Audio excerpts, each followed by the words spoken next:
ਸਤਿ ਸ਼੍ਰੀ ਅਕਾਲ। ਮੈਂ ਹਾਂ ਜਸਵੀਰ ਤੇ ਟੀਵੀ ਪੰਜਾਬ ਦੇ ਖਬਰਾਂ ਦੇ ਇਸ ਬੁਲੇਟਿਨ 'ਚ ਤੁਹਾਡਾ ਸਵਾਗਤ ਹੈ। ਸਭ ਤੋਂ ਪਹਿਲਾਂ ਇੱਕ ਨਜ਼ਰ ਪਾਉਂਦੇ ਹਾਂ ਅੱਜ ਦੀਆਂ ਖਾਸ ਖਬਰਾਂ ਤੇ। ਈਡੀ ਦੇ ਛਾਪਿਆਂ ਤੋਂ ਬਾਅਦ ਸੁਖਪਾਲ ਖਹਿਰਾ ਦੇ ਸਖਤ ਤੇਵਰ। ਖਹਿਰਾ ਨੇ ਕਿਹਾ ਹੋਰ ਵੀ ਮਜ਼ਬੂਤੀ ਨਾਲ ਦੇਵਾਂਗਾ ਕਿਸਾਨਾਂ ਦਾ ਸਾਥ। ਸਰਕਾਰ ਇਸ ਤਰ੍ਹਾਂ ਦੀਆਂ ਕਾਰਵਾਈਆਂ ਨਾਲ ਨਹੀਂ ਡਰਾ ਸਕਦੀ। ਬਜਟ ਇਜਲਾਸ ਦੇ ਆਖਰੀ ਦਿਨ ਵੀ ਵਿਰੋਧੀ ਧਿਰਾਂ ਦਾ ਸਦਨ ਦੇ ਅੰਦਰ ਤੇ ਬਾਹਰ ਹੰਗਾਮਾ। ਅਕਾਲੀ ਦਲ ਨੇ ਕੀਤਾ ਮਨਪ੍ਰੀਤ ਬਾਦਲ ਦੇ ਭਾਸ਼ਣ ਦਾ ਬਾਈਕਾਟ। ਬਜਟ ਦੀਆਂ ਕਾਪੀਆਂ ਸਾੜ ਕੀਤੀ ਸਰਕਾਰ ਖਿਲਾਫ ਨਾਅਰੇਬਾਜ਼ੀ। ਮਾਨਸਾ ਦੇ ਪਿੰਡ ਭੈਣੀ ਬਾਗਾ ਦੀ ਕਿਸਾਨ ਬੀਬੀ ਅੰਦੋਲਨ ਤੋਂ ਪਰਤਦੇ ਸਮੇਂ ਹੋਈ ਸ਼ਹੀਦ। ਸੁਖਪਾਲ ਕੌਰ ਅਮਰ ਰਹੇ ਦੇ ਨਾਅਰਿਆਂ ਵਿਚਾਲੇ ਕੀਤਾ ਗਿਆ ਕਿਸਾਨ ਬੀਬੀ ਦਾ ਅੰਤਿਮ ਸੰਸਕਾਰ। ਪਿੰਡ 'ਚ ਫੈਲੀ ਸੋਗ ਦੀ ਲਹਿਰ। ਹਿਮਾਚਲ ਦੇ ਚੰਬਾ 'ਚ ਇੱਕ ਪ੍ਰਾਈਵੇਟ ਬੱਸ ਦੇ ਖੱਡ 'ਚ ਡਿੱਗਣ ਨਾਲ 8 ਮੁਸਾਫਰਾਂ ਦੀ ਮੌਤ, 11 ਲੋਕ ਹੋਏ ਜ਼ਖਮੀ। ਮੌਕੇ ਤੇ ਰਾਹਤ ਤੇ ਬਚਾਅ ਕਾਰਜ ਜਾਰੀ। ਮ੍ਰਿਤਕਾਂ ਦੀ ਗਿਣਤੀ ਵਧਣ ਦਾ ਅਨੁਮਾਨ। ਅਤੇ ਹੁਸ਼ਿਆਰਪੁਰ ਫਗਵਾੜਾ ਮਾਰਗ ਤੇ ਸਥਿਤ ਪਿੰਡ ਅੱਤੋਵਾਲ 'ਚ ਇੱਕ ਕੈਮਿਸਟ ਦਾ ਬੇਰਹਿਮੀ ਨਾਲ ਕਤਲ। ਸੀਸੀਟੀਵੀ 'ਚ ਕੈਦ ਹੋਈ ਆਰੋਪੀ ਦੀ ਤਸਵੀਰ। ਪੁਲਿਸ ਨੇ ਵਾਰਦਾਤ ਦੀ ਜਾਂਚ ਕੀਤੀ ਸ਼ੁਰੂ। ਤੇ ਹੁਣ ਖਬਰਾਂ ਦਾ ਵਿਸਥਾਰ। ਈਡੀ ਵੱਲੋਂ ਕੀਤੀ ਛਾਪੇਮਾਰੀ ਤੋਂ ਬਾਅਦ ਪੰਜਾਬ ਏਕਤਾ ਪਾਰਟੀ ਦੇ ਪ੍ਰਧਾਨ ਸੁਖਪਾਲ ਖਹਿਰਾ ਨੇ ਕੇਂਦਰ ਸਰਕਾਰ ਨੂੰ ਲੰਬੇ ਹੱਥੀਂ ਲਿਆ। ਖਹਿਰਾ ਨੇ ਕਿਹਾ ਕਿ ਭਾਜਪਾ ਤੇ ਕੇਂਦਰ ਸਰਕਾਰ ਇਸ ਤਰ੍ਹਾਂ ਛਾਪੇਮਾਰੀ ਨਾਲ ਉਹਨਾਂ ਨੂੰ ਡਰਾ ਨਹੀਂ ਸਕਦੇ। ਖਹਿਰਾ ਨੇ ਇਹ ਵੀ ਕਿਹਾ ਕਿ ਉਹ ਕਦੀ ਕਿਸੇ ਗਲਤ ਕੰਮ 'ਚ ਸ਼ਾਮਲ ਨਹੀਂ ਰਹੇ, ਇਸ ਲਈ ਉਹਨਾਂ ਨੂੰ ਕੋਈ ਡਰ ਵੀ ਨਹੀਂ ਹੈ। ਖਹਿਰਾ ਮੁਤਾਬਕ ਈਡੀ ਨੇ ਇਹ ਕਾਰਵਾਈ ਕਿਸਾਨ ਅੰਦੋਲਨ ਦਾ ਸਮਰਥਨ ਕਰਨ ਅਤੇ ਨੌਜਵਾਨਾਂ ਤੇ ਦਰਜ ਕੀਤੇ ਪਰਚਿਆਂ ਦਾ ਵਿਰੋਧ ਕਰਨ ਕਰਕੇ ਕੀਤੀ ਹੈ, ਪਰ ਉਹ ਪਹਿਲਾਂ ਤੋਂ ਵੀ ਜ਼ਿਆਦਾ ਬੁਲੰਦ ਆਵਾਜ਼ 'ਚ ਕਿਸਾਨ ਅੰਦੋਲਨ ਦੀ ਹਮਾਇਤ ਕਰਦੇ ਰਹਿਣਗੇ। ਪੰਜਾਬ ਏਕਤਾ ਪਾਰਟੀ ਦੇ ਮੁਖੀ ਅਤੇ ਪੰਜਾਬ ਵਿਧਾਨ ਸਭਾ 'ਚ ਵਿਰੋਧੀ ਧਿਰ ਦੇ ਸਾਬਕਾ ਆਗੂ ਸੁਖਪਾਲ ਸਿੰਘ ਖਹਿਰਾ ਦੀ ਚੰਡੀਗੜ੍ਹ ਸਥਿਤ ਨਿੱਜੀ ਰਿਹਾਇਸ਼ ਅਤੇ ਕਪੂਰਥਲਾ ਦੇ ਪਿੰਡ ਰਾਮਗੜ੍ਹ ਵਿਚਲੇ ਘਰ ਸਣੇ ਹੋਰਨਾਂ ਥਾਵਾਂ ਉੱਤੇ ਈਡੀ ਦੀ ਟੀਮ ਨੇ ਛਾਪੇ ਮਾਰੇ ਸਨ। ਸੁਖਪਾਲ ਸਿੰਘ ਖਹਿਰਾ ਨੇ ਈਡੀ ਵੱਲੋਂ ਲਾਏ ਮਨੀ ਲਾਂਡਰਿੰਗ ਦੇ ਦੋਸ਼ਾਂ ਨੂੰ ਬੇਬੁਨਿਆਦ ਦੱਸਿਆ। ਉਨ੍ਹਾਂ ਕਿਹਾ ਕਿ ਈਡੀ ਦੀ ਟੀਮ ਨੂੰ ਉਨ੍ਹਾਂ ਦੇ ਘਰ ਵਿੱਚੋਂ ਕੋਈ ਫਰਜ਼ੀ ਪਾਸਪੋਰਟ ਨਹੀਂ ਮਿਲਿਆ ਅਤੇ ਨਾ ਹੀ ਕੋਈ ਹੋਰ ਦਸਤਾਵੇਜ਼ ਮਿਲੇ ਨੇ। ਖਹਿਰਾ ਨੇ ਕਿਹਾ ਕਿ ਉਹ ਕਿਸਾਨਾਂ ਦੀ ਹਮਾਇਤ ਵਿੱਚ ਕਿਸਾਨੀ ਘੋਲ ਵਿੱਚ ਹਿੱਸਾ ਲੈਂਦੇ ਆ ਰਹੇ ਨੇ ਤੇ ਉਹਨਾਂ 26 ਜਨਵਰੀ ਨੂੰ ਨਵੀਂ ਦਿੱਲੀ ਵਿੱਚ ਉੱਤਰਾਖੰਡ ਨਾਲ ਸੰਬੰਧਿਤ ਨੌਜਵਾਨ ਕਿਸਾਨ ਨਵਰੀਤ ਦੇ ਮੌਤ ਮਾਮਲੇ ਦੀ ਨਿਆਇਕ ਜਾਂਚ ਵੀ ਮੰਗੀ ਸੀ। ਇਸ ਤੋਂ ਇਲਾਵਾ ਵੀ ਉਹ ਸਰਕਾਰ ਖਿਲਾਫ ਆਵਾਜ਼ ਚੁੱਕਦੇ ਆ ਰਹੇ ਨੇ। ਉਨ੍ਹਾਂ ਕਿਹਾ ਕਿ ਸਰਕਾਰ ਵੱਲੋਂ ਆਪਣੇ ਖਿਲਾਫ ਆਵਾਜ਼ ਚੁੱਕਣ ਵਾਲੇ ਨੂੰ ਦਬਾਉਣ ਲਈ ਅਕਸਰ ਅਜਿਹੀਆਂ ਕਾਰਵਾਈਆਂ ਕੀਤੀਆਂ ਜਾਂਦੀਆਂ ਨੇ। ਇਸ ਤੋਂ ਪਹਿਲਾਂ ਵੀ ਕਈ ਗਾਇਕਾਂ ਅਤੇ ਕਿਸਾਨ ਹਮਾਇਤਾਂ ਦੇ ਘਰ ਕੇਂਦਰੀ ਜਾਂਚ ਏਜੰਸੀਆਂ ਨੇ ਛਾਪੇਮਾਰੀ ਕੀਤੀ ਹੈ। ਅਗਰ ਉਹ ਸਮਝਦੇ ਨੇ ਬੀਜੇਪੀ ਦੀ ਸਰਕਾਰ ਕਿ ਇਸ ਤਰ੍ਹਾਂ ਕਿਸੇ ਨੂੰ ਧਮਕਾ ਕੇ ਜਾਂ ਈਡੀ ਦੇ ਰੇਡ ਕਰਕੇ ਜਾਂ ਸੀਬੀਆਈ ਦੇ ਰੇਡ ਕਰਕੇ ਸਾਡੀ ਜ਼ੁਬਾਨ ਬੰਦ ਕਰਾ ਲੈਣਗੇ, ਜੋ ਅਸੀਂ ਲੋਕਾਂ ਦੇ ਹਕੂਕ ਲਈ ਬੋਲਦੇ ਆ ਜਾਂ ਕਿਸਾਨ ਅੰਦੋਲਨ ਦੇ ਹੱਕ ਵਿੱਚ ਬੋਲੇ ਆ ਜਾਂ ਨਵਰੀਤ ਸਿੰਘ ਦੇ ਹੋਏ ਕਤਲ ਦੇ ਮੁਤਲਕ ਬੋਲੇ ਆ ਜਾਂ ਜੋ ਤਸ਼ੱਦਦ ਢਾਇਆ ਗਿਆ ਸਾਡੇ ਪੰਜਾਬ ਦੇ ਨੌਜਵਾਨ ਤਬਕੇ ਦੇ ਉੱਤੇ, ਚਾਹੇ ਉਹ ਨੋਦੀਪ ਕੌਰ ਸੀ ਤੇ ਚਾਹੇ ਉਹ ਸ਼ਿਵ ਕੁਮਾਰ ਸੀ ਤੇ ਚਾਹੇ ਉਹ ਲੱਖੇ ਸਿਧਾਣੇ ਦੇ ਖਿਲਾਫ ਮੁਕੱਦਮਾ ਵਾ ਤੇ ਚਾਹੇ ਉਹ ਦੀਪ ਸਿੱਧੂ ਨੂੰ ਫੜ ਕੇ ਅੰਦਰ ਦਿੱਤਾ, ਚਾਹੇ ਉਹ ਰਣਜੀਤ ਸਿੰਘ ਨੂੰ ਕਿਸ ਤਰ੍ਹਾਂ ਨਾਲ ਲੰਗਰ ਚੋਂ ਚੱਕ ਕੇ ਬੀਜੇਪੀ ਦੇ ਤੇ ਆਰਐਸਐਸ ਦੇ ਪੇਡ ਬਦਮਾਸ਼ਾਂ ਨੇ ਉਸ ਨੂੰ ਟੌਰਚਰ ਕੀਤਾ, ਕੁੱਟਿਆ। ਪੁਲਿਸ ਵਾਲੇ ਨੇ ਉਹਦੇ ਮੂੰਹ ਦੇ, ਉਹਦੀ ਪੱਗ ਤੇ, ਉਹਦੀ ਦਾੜੀ ਦੇ ਉੱਤੇ ਪੈਰ ਰੱਖ ਕੇ ਉਸ ਨੂੰ ਮਿੱਧਣ ਦੀ ਕੋਸ਼ਿਸ਼ ਕੀਤੀ। ਜਿਸ ਤਰ੍ਹਾਂ ਅਮਰੀਕਾ ਦੇ ਵਿੱਚ ਜਾਰਜ ਫਲੋਇਡ ਇੱਕ ਕਾਲੇ ਨਾਗਰਿਕ ਦੇ ਨਾਲ ਉੱਥੋਂ ਦੇ ਇੱਕ ਗੋਰੇ ਪੁਲਿਸ ਵਾਲੇ ਨੇ ਕੀਤਾ।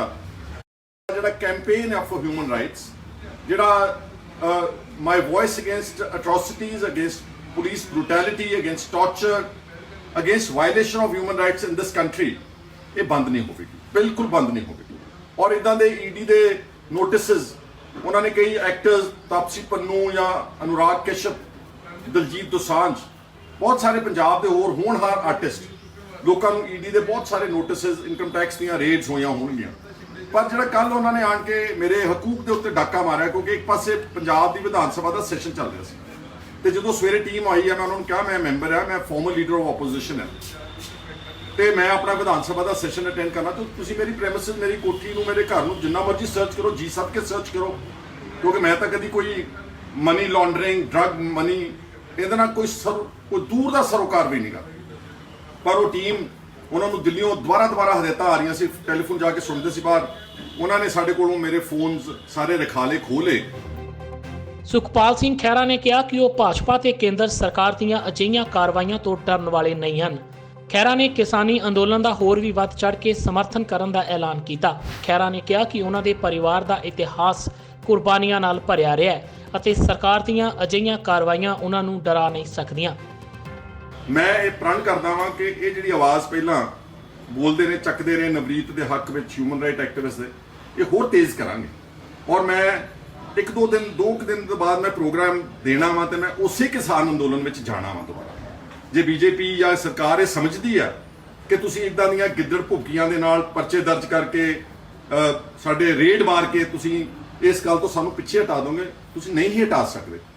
ਜਾਨ ਤਾਂ ਸਭ ਨੇ ਇੱਕ ਦਿਨ ਦੇਣੀ ਆ ਉਸ ਪ੍ਰਮਾਤਮਾ ਵਾਹਿਗੁਰੂ ਨੂੰ, ਸਭ ਨੇ ਚਲੇ ਜਾਣਾ ਮੇਰੇ ਵੀਰੋ ਇੱਥੋਂ, ਕਿਸੇ ਨੇ ਨਹੀਂ ਰਹਿਣਾ ਪੱਕੇ ਤੌਰ ਤੇ।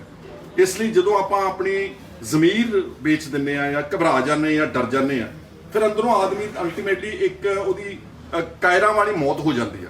ਸੋ ਕਾਇਰਾਂ ਨਾਲੋਂ ਮਰਨ ਨਾਲੋਂ ਜੁਰਤ ਨਾਲ ਗੱਲ ਕਹਿ ਕੇ, ਆਪਣੀ ਪੂਰੀ ਗੱਲ ਪੱਖ ਰੱਖ ਕੇ, ਅਗਰ ਤੁਹਾਡਾ ਨੁਕਸਾਨ ਵੀ ਹੁੰਦਾ ਤਾਂ ਫਿਰ ਦੇਖੀ ਜਾਊਗੀ। ਮੈਨੂੰ ਕੋਈ ਜੇਲ੍ਹ ਜਾਣ ਤੋਂ ਵੀ ਡਰ ਨਹੀਂ। ਅਗਰ ਉਹਨਾਂ ਨੂੰ ਲੱਗਦਾ ਨਾ ਕਿ ਕੋਈ ਕਿਸੇ ਨੂੰ ਜੇਲ੍ਹ ਭੇਜ ਕੇ ਬਹੁਤ ਵੱਡਾ ਅਸੀਂ ਪ੍ਰਾਪਤ ਕਰ ਲਾਂਗੇ, ਡਜ਼ਨਟ ਇਫੈਕਟ ਮੀ। ਇਸ ਮੌਕੇ ਸੁਖਪਾਲ ਖਹਿਰਾ ਨੇ ਪੰਜਾਬ ਦੀਆਂ ਵੱਖਰੀਆਂ ਪਾਰਟੀਆਂ ਦੇ ਆਗੂਆਂ ਦਾ ਵੀ ਧੰਨਵਾਦ ਕੀਤਾ, ਜਿਨ੍ਹਾਂ ਨੇ ਈਡੀ ਦੇ ਛਾਪਿਆਂ ਦੀ ਨਿਖੇਧੀ ਕੀਤੀ ਸੀ। ਇਸ ਦੇ ਨਾਲ ਹੀ ਉਹਨਾਂ ਆਮ ਲੋਕਾਂ ਨੂੰ ਵੀ ਯਕੀਨ ਦਿਵਾਇਆ ਕਿ ਉਹ ਕਿਸੇ ਵੀ ਗਲਤ ਕੰਮ ਵਿੱਚ ਕਦੀ ਸ਼ਾਮਲ ਨਹੀਂ ਰਹੇ ਅਤੇ ਨਾ ਹੀ ਅੱਗੇ ਤੋਂ ਹੋਣਗੇ। ਪੰਜਾਬ ਵਿਧਾਨ ਸਭਾ ਦੇ ਬਾਹਰ ਅੱਜ ਵੀ ਅਕਾਲੀ ਵਿਧਾਇਕਾਂ ਵੱਲੋਂ ਬਿਕਰਮ ਮਜੀਠੀਆ ਦੀ ਅਗਵਾਈ ਹੇਠ ਕੈਪਟਨ ਸਰਕਾਰ ਖਿਲਾਫ ਰੋਸ ਪ੍ਰਦਰਸ਼ਨ ਕੀਤਾ ਗਿਆ। ਅਕਾਲੀ ਵਿਧਾਇਕਾਂ ਤੇ ਵਰਕਰਾਂ ਨੇ ਕੈਪਟਨ ਸਰਕਾਰ ਵੱਲੋਂ ਪੇਸ਼ ਕੀਤੇ ਗਏ ਬਜਟ ਦੀਆਂ ਕਾਪੀਆਂ ਸਾੜਦੇ ਹੋਏ ਨਾਅਰੇਬਾਜ਼ੀ ਕੀਤੀ। ਬਿਕਰਮ ਮਜੀਠੀਆ ਦਾ ਕਹਿਣਾ ਸੀ ਕਿ ਆਪਣੇ 4 ਸਾਲਾਂ ਦੇ ਕਾਰਜਕਾਲ ਦੌਰਾਨ ਕੈਪਟਨ ਸਰਕਾਰ ਨੇ ਸਮਾਜ ਦੇ ਹਰ ਵਰਗ ਨੂੰ ਲੁੱਟਿਆ ਹੈ ਤੇ ਉਹਨਾਂ ਨਾਲ ਧੋਖਾ ਕੀਤਾ ਹੈ। ਇਸ ਦੇ ਨਾਲ ਹੀ ਮਜੀਠੀਆ ਨੇ ਨਵਜੋਤ ਸਿੰਘ ਸਿੱਧੂ ਤੇ ਵੀ ਕਈ ਸਿਆਸੀ ਤੰਜ਼ ਕੱਸੇ। ਵਿਧਾਨ ਸਭਾ ਦੇ ਪੰਜਾਬ ਵਿਧਾਨ ਸਭਾ ਦੇ ਬਜਟ ਇਜਲਾਸ ਦੌਰਾਨ ਵਿਰੋਧੀ ਪਾਰਟੀਆਂ ਲਗਾਤਾਰ ਕੈਪਟਨ ਸਰਕਾਰ ਨੂੰ ਘੇਰ ਰਹੀਆਂ ਨੇ। ਕੈਪਟਨ ਸਰਕਾਰ ਉੱਤੇ ਵਾਅਦਾ ਖਿਲਾਫੀ ਦੇ ਇਲਜ਼ਾਮ ਲਗਾਏ ਜਾ ਰਹੇ ਨੇ। ਵਿਰੋਧੀ ਪਾਰਟੀਆਂ ਦਾ ਕਹਿਣਾ ਹੈ ਕਿ ਕੈਪਟਨ ਸਰਕਾਰ ਨੇ 4 ਸਾਲਾਂ ਵਿੱਚ ਜਨਤਾ ਨਾਲ ਕੀਤੇ ਵਾਅਦੇ ਪੂਰੇ ਨਹੀਂ ਕੀਤੇ। ਅੱਜ ਅਕਾਲੀ ਦਲ ਵੱਲੋਂ ਵਿਧਾਨ ਸਭਾ ਦੇ ਬਾਹਰ ਕੈਪਟਨ ਸਰਕਾਰ ਖਿਲਾਫ ਰੋਸ ਪ੍ਰਦਰਸ਼ਨ ਕੀਤਾ ਗਿਆ। ਬਿਕਰਮ ਮਜੀਠੀਆ ਦੀ ਅਗਵਾਈ ਵਿੱਚ ਅਕਾਲੀ ਵਿਧਾਇਕਾਂ ਤੇ ਵਰਕਰਾਂ ਨੇ ਕੈਪਟਨ ਸਰਕਾਰ ਵੱਲੋਂ ਪੇਸ਼ ਕੀਤੇ ਗਏ ਬਜਟ ਦੀਆਂ ਕਾਪੀਆਂ ਸਾੜਦੇ ਹੋਏ ਨਾਅਰੇਬਾਜ਼ੀ ਕੀਤੀ। ਅਕਾਲੀ ਆਗੂਆਂ ਨੇ ਕੈਪਟਨ ਸਰਕਾਰ ਦੇ ਵਾਅਦਿਆਂ ਦੇ ਪੋਸਟਰ ਝੂਠ ਦੀਆਂ ਪੰਡਾਂ ਦੇ ਸ਼ਕਲ ਵਿੱਚ ਫੜੇ ਹੋਏ ਸਨ ਅਤੇ ਸਦਨ ਦੇ ਬਾਹਰ ਹੰਗਾਮਾ ਕਰ ਰਹੇ ਸਨ। ਬਿਕਰਮ ਮਜੀਠੀਆ ਦਾ ਕਹਿਣਾ ਸੀ ਕਿ ਆਪਣੇ 4 ਸਾਲਾਂ ਦੇ ਕਾਰਜਕਾਲ ਦੌਰਾਨ ਕੈਪਟਨ ਸਰਕਾਰ ਨੇ ਸਮਾਜ ਦੇ ਹਰ ਵਰਗ ਨੂੰ ਲੁੱਟਿਆ ਅਤੇ ਉਹਨਾਂ ਨਾਲ ਧੋਖਾ ਕੀਤਾ ਹੈ। ਪਹਿਲਾਂ ਕਿਸਾਨ ਠੱਗੇ, ਫਿਰ ਇਹਨਾਂ ਨੇ ਐਸਸੀ ਬੀਸੀ ਠੱਗੇ, 5-5 ਮਰਲੇ ਦੇ ਪਲਾਟ, ਐਸਸੀ ਸਕਾਲਰਸ਼ਿਪ, ਪਤਾ ਨਹੀਂ ਕੀ ਕੁਝ, ਮੁਫਤ ਬਿਜਲੀ ਕੱਖ ਨਹੀਂ ਦਿੱਤਾ। ਫਿਰ ਇਹਨਾਂ ਨੇ ਐਸਸੀ ਵਿਦਿਆਰਥੀ ਠੱਗੇ, 1800 ਕਰੋੜ ਇਹਨਾਂ ਦਾ ਸਕਾਲਰਸ਼ਿਪ ਦਾ ਦੱਬੀ ਬੈਠੇ ਆ। ਫਿਰ ਮੁਲਾਜ਼ਮ ਠੱਗੇ, ਅਧਿਆਪਕਾਂ ਦੇ ਵੀ ਕੱਲ 4 ਸਾਲ ਕਰਤੀ ਹੈ ਪ੍ਰੋਬੇਸ਼ਨ। ਉਹ ਮੁਲਾਜ਼ਮ ਜਥੇਬੰਦੀਆਂ ਮੰਗ ਰਹੀਆਂ ਘਟਾਉਣ, ਇਹ ਵਧਾਈ ਜਾਂਦੇ। ਫਿਰ ਮੁਲਾਜ਼ਮ ਠੱਗੇ, ਕੱਚੇ ਤੋਂ ਪੱਕੇ ਨਹੀਂ ਕੀਤੇ। ਕੰਟਰੈਕਚੁਅਲ ਜਿਹੜੇ ਪਹਿਲੀ ਕੈਬਨਿਟ 'ਚ ਕਰਦੇ ਸੀ ਅੱਜ ਤੱਕ ਪੱਕੇ ਨਹੀਂ ਹੋਏ। ਡੀਏ ਉਹਨਾਂ ਨਾਲ ਦੱਬ ਲਿਆ, ਅਰੇਅਰ ਦੱਬ ਲਿਆ, ਪੇ ਕਮਿਸ਼ਨ ਲਾਗੂ ਨਹੀਂ ਕਰ ਰਹੇ, ਸੈਂਟਰਲ ਪੇ ਸਕੇਲਸ ਤੇ ਉਹਨਾਂ ਨੂੰ ਲਿਆਏ ਆ। ਇਸੇ ਤਰ੍ਹਾਂ ਫਿਰ ਨੌਜਵਾਨਾਂ ਨੂੰ ਘਰ ਘਰ ਨੌਕਰੀ, ਹਰੇਕ ਬੰਦੇ ਨੂੰ ਠੱਗ ਕੇ ਰੀਸਟਰਕਚਰਿੰਗ ਦੇ ਨਾਂ ਤੇ ਹਜ਼ਾਰਾਂ ਹੀ ਨੌਕਰੀਆਂ ਘਟਾਤੀਆਂ 4 ਸਾਲਾਂ 'ਚ। ਆ 5ਵਾਂ ਸਾਲ ਚੜ ਗਿਆ, ਕੋਈ ਨੌਕਰੀ ਨਹੀਂ ਦਿੱਤੀ। ਇਹ ਸਾਰੇ ਮੁੱਦੇ ਪੰਜਾਬ ਦੇ ਖਜ਼ਾਨਾ ਮੰਤਰੀ 15 ਸਾਲਾਂ 'ਚ 8 ਬਜਟ ਤਾਂ ਇਹਨਾਂ ਨੇ ਭਾਊ ਨੇ ਪੇਸ਼ ਕੀਤੇ। ਅਸਲ ਰਗੜਾ ਤੇ ਇਹਨੇ ਬੰਨਿਆ ਪੰਜਾਬ ਨੂੰ, ਜਿਹੜਾ ਕਿ ਹੋਰ ਨੇ ਨਹੀਂ ਬੰਨਿਆ। ਭਾਵੇਂ ਇੱਧਰ ਰਹਿ ਕੇ ਬਣ ਗਿਆ, ਭਾਵੇਂ ਉੱਧਰ ਰਹਿ ਕੇ ਬਣ ਗਿਆ। ਜਿਵੇਂ ਸਾਨੂੰ ਵੀ ਬਾਅਦ 'ਚ ਸਮਝ ਆਈ, ਇਹ ਕਾਂਗਰਸੀਆਂ ਨੂੰ ਵੀ ਬਾਅਦ 'ਚ ਸਮਝ ਆਉਣੀ। ਇਸ ਦੇ ਨਾਲ ਹੀ ਬਿਕਰਮ ਮਜੀਠੀਆ ਨੇ ਨਵਜੋਤ ਸਿੰਘ ਸਿੱਧੂ ਦਾ ਵੀ ਖੂਬ ਮਜ਼ਾਕ ਉਡਾਇਆ। ਮਜੀਠੀਆ ਪੰਜਾਬ ਕਾਂਗਰਸ ਦੇ ਇੰਚਾਰਜ ਹਰੀਸ਼ ਰਾਵਤ ਵੱਲੋਂ ਕੈਪਟਨ ਅਮਰਿੰਦਰ ਸਿੰਘ ਨੂੰ ਅਗਲੇ ਮੁੱਖ ਮੰਤਰੀ ਵਜੋਂ ਦੁਬਾਰਾ ਪੇਸ਼ ਕਰਨ ਸੰਬੰਧੀ ਬਿਆਨ ਉੱਤੇ ਪ੍ਰਤੀਕਿਰਿਆ ਦੇ ਰਹੇ ਸਨ।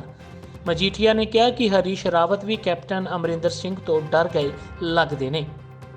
ਮਜੀਠੀਆ ਦਾ ਹਰੀਸ਼ ਰਾਵਤ ਕਹਿੰਦੇ ਕਿ ਅਗਲੇ ਮੁੱਖ ਮੰਤਰੀ ਦੇ ਉਮੀਦਵਾਰ ਜਿਹੜੇ ਹੋਣਗੇ ਕੈਪਟਨ ਅਮਰਿੰਦਰ ਸਿੰਘ ਹੀ ਹੋਣਗੇ, ਚਿਹਰਾ ਕੈਪਟਨ ਅਮਰਿੰਦਰ ਸਿੰਘ ਹੋਣਗੇ ਸੀਐਮ ਦੇ। ਤੇ ਫਿਰ ਮੁੰਨੀ ਦੇ ਬੇਟੇ ਕੀ ਹੋ, ਜਿਹੜਾ ਮੁੰਨੀ ਤੋਂ ਮੰਮੀ, ਕਦੇ ਮੰਮੀ ਤੋਂ ਮੁੰਨੀ, ਕਦੇ ਰਾਹੁਲ ਨੂੰ ਪੱਪੂ, ਕਦੇ ਪੱਪੂ ਤੋਂ ਰਾਹੁਲ, ਕਦੇ ਠੋਕੋ ਤਾਲੀ, ਉਹ ਬਾਬਾ ਜੀ ਕਾ ਠੁੱਲੂ। ਫਿਰ ਕੀ ਲੱਗਦਾ ਤਾਂ ਇਹੀ ਆ ਰਾਵਤ ਸਾਹਿਬ ਨੂੰ ਵੀ। ਮੈਨੂੰ ਲੱਗਦਾ ਘਬਰਾ ਗਏ ਉਹਨੇ ਜਿਹੜਾ ਕੱਲ ਉੱਤਰਾਖੰਡ 'ਚ ਹੋਇਆ। ਜੇ ਉਹ ਦੂਜੇ ਰਾਵਤ ਦਾ ਅਸਤੀਫਾ ਲੈ ਲਿਆ, ਕਿਤੇ ਮੈਨੂੰ ਵੀ ਨੇ ਕਪਤਾਨ ਵੇਲਾ ਕਰਕੇ ਭੇਜ ਦੇ, ਡਰ ਗਿਆ।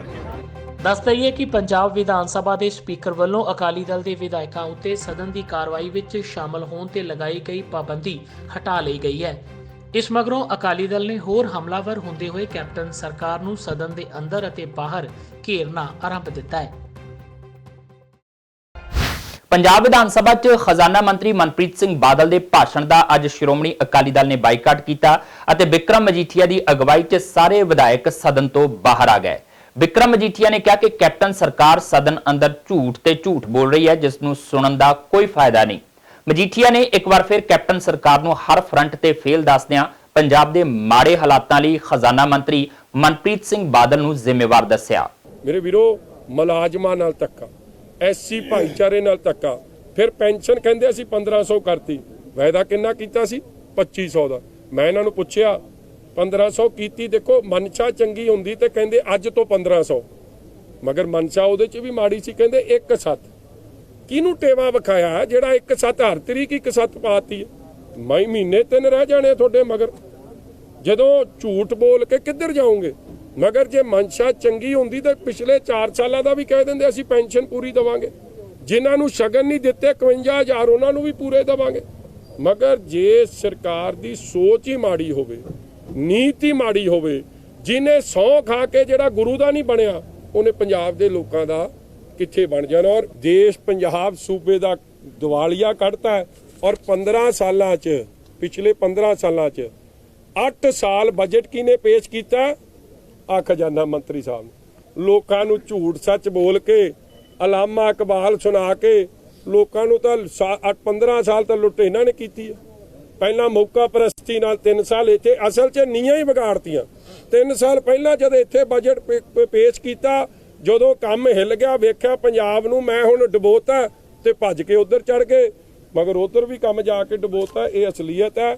ਅਸੀਂ ਪ੍ਰਿਵਿਲੇਜ ਲਿਆਏ ਆ for cheating the people of Punjab, for fudging figures, ਹੇਰਾ ਫੇਰੀ, ਹੱਥ ਦੀ ਸਫਾਈ। ਜਿਵੇਂ ਕੋਈ ਚੋਰ ਕਰਦਾ ਹੱਥ ਦੀ ਸਫਾਈ, ਉਹ ਹੱਥ ਦੀ ਸਫਾਈ ਵੇਖਣ ਨੂੰ ਮਿਲੀ ਹੈ। ਇਸ ਲਈ ਸ਼੍ਰੋਮਣੀ ਅਕਾਲੀ ਦਲ ਨੇ ਇਹ ਝੂਠਾ ਬਜਟ, ਲੋਕ ਵਿਰੋਧੀ ਬਜਟ, ਪੰਜਾਬ ਵਿਰੋਧੀ ਬਜਟ, ਉਹਨੂੰ ਰਿਜੈਕਟ ਕਰਦੇ ਆ। ਔਰ ਅਸੀਂ ਉੱਥੋਂ ਇਹ ਝੂਠ ਸੁਣਨ ਤੋਂ ਇਨਕਾਰ ਕੀਤਾ, ਅਸੀਂ ਉੱਥੋਂ ਬਾਹਰ ਆ। ਕਿਸਾਨੀ ਅੰਦੋਲਨ ਦੇ ਚੱਲਦਿਆਂ ਹੁਣ ਤੱਕ ਕਈ ਕਿਸਾਨ ਆਪਣੀਆਂ ਜਾਨਾਂ ਗਵਾ ਚੁੱਕੇ ਨੇ। ਇਸ ਦੌਰਾਨ ਮਾਨਸਾ ਦੇ ਪਿੰਡ ਭੈਣੀ ਬਾਗਾ ਤੋਂ ਦਿੱਲੀ ਕਿਸਾਨ ਮੋਰਚੇ 'ਚ ਗਈ ਕਿਸਾਨ ਬੀਬੀ 50 ਸਾਲਾ ਸੁਖਪਾਲ ਕੌਰ ਦੀ ਧਰਨੇ ਤੋਂ ਵਾਪਸ ਆਉਂਦੇ ਸਮੇਂ ਦਿਲ ਦਾ ਦੌਰਾ ਪੈਣ ਨਾਲ ਮੌਤ ਹੋ ਗਈ। ਸੁਖਪਾਲ ਕੌਰ ਦੀ ਮ੍ਰਿਤਕ ਦੇ ਪਿੰਡ ਪਹੁੰਚੀ ਤਾਂ ਹਰ ਪਾਸੇ ਸੋਗ ਦੀ ਲਹਿਰ ਫੈਲ ਗਈ। ਸੁਖਪਾਲ ਕੌਰ ਅਮਰ ਰਹੇ ਦੇ ਨਾਰਿਆਂ ਵਿਚਾਲੇ ਉਹਨਾਂ ਦਾ ਅੰਤਿਮ ਸੰਸਕਾਰ ਕੀਤਾ ਗਿਆ। ਪੀੜਿਤ ਪਰਿਵਾਰ ਦਾ ਦੁੱਖ ਇਸ ਮੌਕੇ ਦੇਖਿਆ ਨਹੀਂ ਜਾ ਰਿਹਾ ਸੀ। 3 ਖੇਤੀ ਕਾਨੂੰਨਾਂ ਨੂੰ ਰੱਦ ਕਰਵਾਉਣ ਲਈ ਕਿਸਾਨਾਂ ਦਾ ਅੰਦੋਲਨ ਲਗਾਤਾਰ ਜਾਰੀ ਹੈ। ਇਸ ਅੰਦੋਲਨ ਵਿੱਚ ਕਿਸਾਨ ਬੀਬੀਆਂ ਵੀ ਕਿਸਾਨਾਂ ਦੇ ਮੋਢੇ ਨਾਲ ਮੋਢਾ ਲਾ ਕੇ ਖੜੀਆਂ ਨੇ।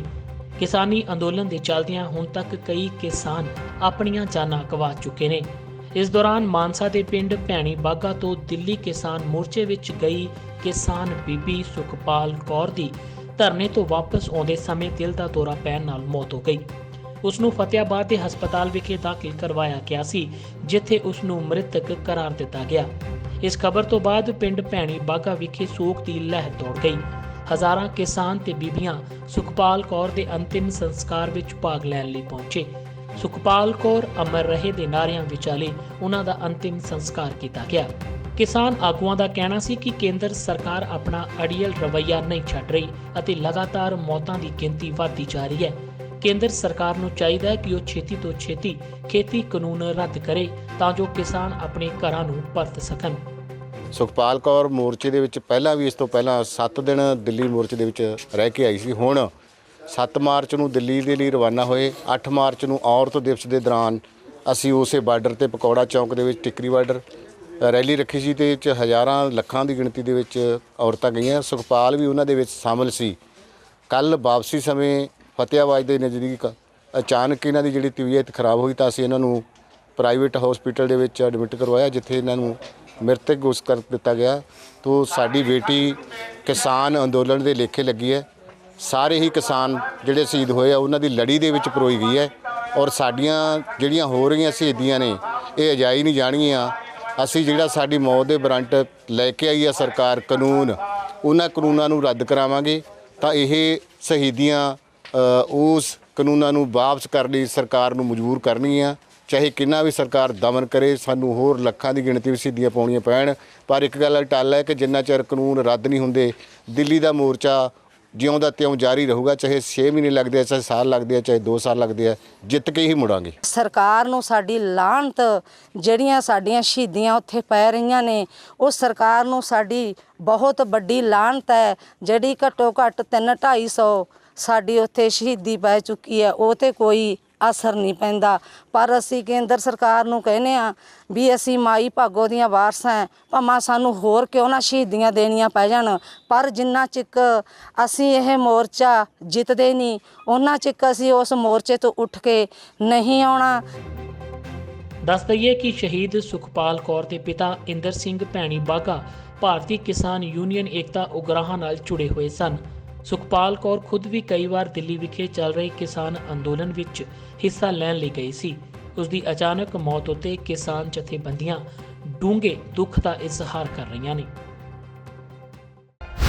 ਪੰਜਾਬ ਸਰਕਾਰ ਵੱਲੋਂ ਕੀਤੀਆਂ ਵਾਅਦਾ ਖਿਲਾਫੀਆਂ ਵਿਰੁੱਧ ਆਂਗਨਵਾੜੀ ਵਰਕਰਾਂ ਵੱਲੋਂ ਪੰਜਾਬ ਭਰ 'ਚ ਰੋਸ ਮੁਜ਼ਾਹਰੇ ਕੀਤੇ ਜਾ ਰਹੇ ਨੇ। ਇਸੇ ਲੜੀ ਅਧੀਨ ਦਸੂਹਾ ਵਿਖੇ ਵੀ ਰੋਸ ਪ੍ਰਦਰਸ਼ਨ ਕੀਤਾ ਗਿਆ ਤੇ ਪੰਜਾਬ ਸਰਕਾਰ ਖਿਲਾਫ ਨਾਅਰੇਬਾਜ਼ੀ ਕੀਤੀ ਗਈ। ਆਂਗਨਵਾੜੀ ਵਰਕਰਾਂ ਦਾ ਕਹਿਣਾ ਸੀ ਕਿ ਸਰਕਾਰ ਨੇ ਉਹਨਾਂ ਨਾਲ ਬਜਟ 'ਚ ਮਾਣ ਭੱਤਾ ਵਧਾਉਣ ਦਾ ਵਾਅਦਾ ਕੀਤਾ ਸੀ, ਪਰ ਬਜਟ ਭਾਸ਼ਣ ਸੁਣ ਕੇ ਇਹ ਪਤਾ ਲੱਗਾ ਕਿ ਸਰਕਾਰ ਦੇ ਇਹ ਵਾਅਦੇ ਵੀ ਖੋਖਲੇ ਨਿਕਲੇ ਨੇ। ਉਹਨਾਂ ਹਰਿਆਣਾ ਦੇ ਪੈਟਰਨ ਤੇ ਮਾਣ ਭੱਤੇ ਦੀ ਮੰਗ ਕਰਦਿਆਂ ਕਿਹਾ ਕਿ ਹੁਣ ਸੰਘਰਸ਼ ਤੇਜ਼ ਕੀਤਾ ਜਾਵੇਗਾ ਤੇ ਮੰਤਰੀਆਂ ਨੂੰ ਚੈਨ ਦੀ ਨੀਂਦ ਨਹੀਂ ਸੌਣ ਦਿੱਤਾ ਜਾਵੇਗਾ। ਇਹ ਸਰਕਾਰ ਨੇ ਸਾਡੇ ਨਾਲ ਬਹੁਤ ਧੱਕਾ ਕੀਤਾ ਆ। ਜਦੋਂ ਬਜਟ ਪੇਸ਼ ਕਰਨ ਤੋਂ ਪਹਿਲਾਂ ਅਸੀਂ ਰੈਲੀ ਰੱਖੀ ਸੀ 4 ਤਰੀਕ ਨੂੰ ਚੰਡੀਗੜ੍ਹ, ਤੇ ਅਰੁਣਾ ਚੌਧਰੀ ਮੰਤਰੀ ਜਿਹੜੀ ਸਾਡੇ ਮਹਿਕਮੇ ਦੀ ਮੰਤਰੀ ਆ, ਉਹਨਾਂ ਨੇ ਸਾਡੇ ਨਾਲ ਸਾਡੇ ਹਰਗੋਬਿੰਦ ਕੌਰ ਭੈਣ ਜੀ ਨੂੰ ਬੁਲਾ ਕੇ ਤੇ ਇੱਕ ਮੀਟਿੰਗ ਕੀਤੀ ਸੀ, ਭਰੋਸਾ ਦਵਾਇਆ ਸੀਗਾ ਕਿ ਅਸੀਂ ਤੁਹਾਡੇ ਜਿਹੜੇ ਪੈਸੇ ਵਧਾ ਦੇਵਾਂਗੇ ਬਜਟ ਵਿੱਚ, ਤੇ ਤੁਸੀਂ ਰੈਲੀ ਜਿਹੜੀ ਕੈਂਸਲ ਕਰ ਦਿਓ। ਤੇ ਅਸੀਂ ਉਹਨਾਂ ਦੇ ਭਰੋਸੇ ਆਪਣੀ ਰੈਲੀ ਕੈਂਸਲ ਕਰ ਦਿੱਤੀ। ਪਰ ਕੱਲ੍ਹ ਜਦ ਬਜਟ ਪੇਸ਼ ਹੋਇਆ ਤੇ ਬਜਟ ਦੇ ਵਿੱਚ ਸਾਡੇ ਲਈ ਕੁਛ ਨਹੀਂ ਸੀ ਰੱਖਿਆ ਆ। ਸਾਡੇ ਕੱਟੇ ਪੈਸੇ ਵੀ ਉਹਨਾਂ ਨੇ ਵਾਪਸ ਨਹੀਂ ਕੀਤੇ। 600 ਤੇ 300 ਸਾਡੇ ਪੈਸੇ ਕੱਟੇ ਸੀਗੇ ਉਹਨਾਂ ਨੇ। ਕੇਂਦਰ ਸਰਕਾਰ ਨੇ ਸਾਡੇ 2018 ਦੇ ਵਿੱਚ 1500 ਵਧਾਇਆ ਸੀਗਾ, ਉਹਦੇ ਵਿੱਚ 900 ਸੈਂਟਰ ਦਾ ਸੀਗਾ ਤਾਂ 600 ਪੰਜਾਬ ਸਰਕਾਰ ਦਾ ਸੀਗਾ। ਇਹਨਾਂ ਨੇ ਸਾਡੇ ਉਦੋਂ ਤੋਂ ਉਹ ਵੀ ਪੈਸੇ ਕੱਟੇ ਆ। ਤੇ ਹੁਣ ਅਸੀਂ ਹਰਿਆਣਾ ਪੈਟਰਨ ਦੇ ਮੰਗ ਕਰਦੇ ਸੀ ਵੀ ਸਾਡੇ ਹਰਿਆਣੇ ਦੇ ਤਰਜ਼ ਤੇ ਸਾਡਾ ਜਿਹੜਾ ਮਾਣ ਭੱਤਾ ਕੀਤਾ ਜਾਵੇ, ਤਾਂ ਇਹਨਾਂ ਨੇ ਸਾਡੇ ਲਈ ਕੁਝ ਨਹੀਂ ਰੱਖਿਆ। ਇਸ ਲਈ ਸਾਡੀਆਂ ਵਰਕਰਾਂ ਹੈਲਪਰਾਂ ਦੇ ਵਿੱਚ ਭਾਰੀ ਰੋਸ ਹੈ ਤੇ ਹੁਣ ਆਪਾਂ ਇਹਨਾਂ ਨੂੰ ਇੱਥੋਂ ਚੇਤਾਵਨੀ ਦੇਣੀ ਚਾਹੁੰਦੇ ਆ। ਆਪਾਂ ਹੁਣ ਇਹਨਾਂ ਦਾ ਜੀਣਾ ਹਰਾਮ ਕਰ ਦਾਂਗੇ। ਅਗਲੀ ਸਾਡੀ ਰਣਨੀਤੀ ਆਪਾਂ ਸਾਡੀ ਕਮੇਟੀ ਜਿਹੜੀ ਸਟੇਟ ਦੀ ਆ ਉਹ ਆਪਾਂ ਰਲ ਕੇ ਬਹਿ ਕੇ ਬਣਾਵਾਂਗੇ। ਅਗਲਾ ਸਾਡਾ ਨਿਸ਼ਾਨਾ ਕੀ ਆ। ਚੰਬਾ ਦੇ ਤੀਸਾ ਵਿਖੇ ਕਲੋਨੀ ਮੋੜ ਨੇੜੇ ਪ੍ਰਾਈਵੇਟ ਬੱਸ ਦੇ ਖੱਡ 'ਚ ਡਿੱਗਣ ਨਾਲ 8 ਵਿਅਕਤੀ ਮਾਰੇ ਗਏ ਤੇ 11 ਗੰਭੀਰ ਜ਼ਖਮੀ ਹੋ ਗਏ। ਰਾਹਤ ਅਤੇ ਬਚਾਅ ਕਾਰਜ ਜਾਰੀ ਨੇ। ਪ੍ਰਾਈਵੇਟ ਬੱਸ ਬੋਂਦੇੜੀ ਤੋਂ ਚੰਬਾ ਜਾ ਰਹੀ ਸੀ। ਮੁੱਖ ਮੰਤਰੀ ਜੈਰਾਮ ਠਾकुर ਨੇ ਬੱਸ ਹਾਦਸੇ ਦੇ ਦੁੱਖ ਜ਼ਾਹਰ ਕੀਤਾ ਹੈ। ਸਰਕਾਰ ਨੇ ਮ੍ਰਿਤਕਾਂ ਦੇ ਪਰਿਵਾਰ ਵਾਲਿਆਂ ਨੂੰ 4-4 ਲੱਖ ਦੇਣ ਦਾ ਐਲਾਨ ਕੀਤਾ है। जो मंगली से हमारे बौंदेड़ी से चंबा की तरफ एक प्राइवेट बस जो है चंबा जाती थी, वो जो है एक हॉल्ट आता है एसडीएम ऑफिस जहाँ पे हमारा है तीसा में, वहाँ पर हमारी कंस्टिट्यूंसी में वो जो है वो रोड से बाहर निकल गई है और उसमें सूचना प्राप्त हुई है अभी तक कि 8 से 9 लोग जो है वो एक्सपायर कर गए हैं, कैजुअल्टी हुई है और 6-7 लोग जो है वो अभी जख्मी बताए जा रहे हैं। बस जो है वो बुरी तरह से क्षतिग्रस्त हुई है। अभी तक हमें इतना पता नहीं है कितने लोग थे, लेकिन एसडीएम चुराहा और बीएमओ तीसा इन सब को वहाँ पर स्पॉट पे लगा दिया गया है। युवा मोर्चा के हमारे सभी लोग वहाँ पहुँचे हुए हैं, उनको भी लगाया गया है।